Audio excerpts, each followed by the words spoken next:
Marshall football coach Charles Huff knew the team he took into Notre Dame Stadium on Saturday wouldn't be overwhelmed by the sights and sounds. Some of the players had been there before. Marshall added 24 transfers to its roster this offseason, including several from Power 5 programs.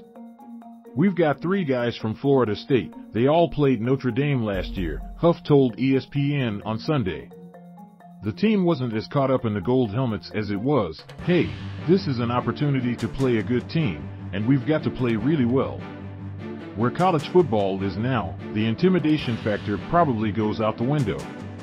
Marshall didn't flinch against the 8th-ranked Fighting Irish, leading most of the way in a 26-21 victory.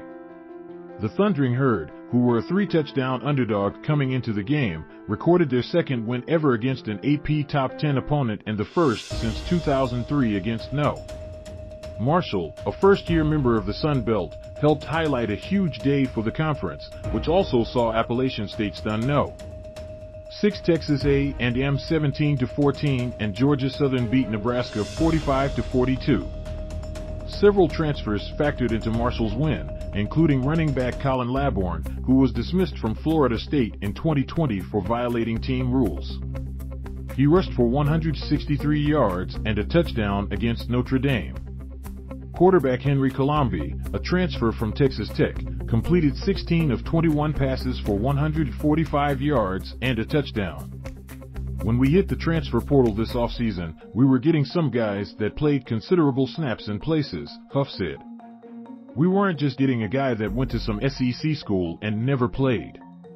We were getting and recruiting guys that were either rotational guys or starters and had lost their jobs or whatever it was. We put the roster together, and you're like, guys, we've got a Power 5 roster if we just count the starters." Huff's bigger concern against Notre Dame was depth, as Marshall had a significant drop-off from its starters to backups, especially with experience. But the Herd held up and left the field with one of the biggest wins in team history. "A lot of the guys who have transferred here were at places where they didn't feel wanted," Huff said. "Whether that was by the coaching staff or their playing time or the culture that was built. I'm not saying that was intentional by a certain staff, but in here, they feel like they're part of a family." That was a family celebration in the locker room.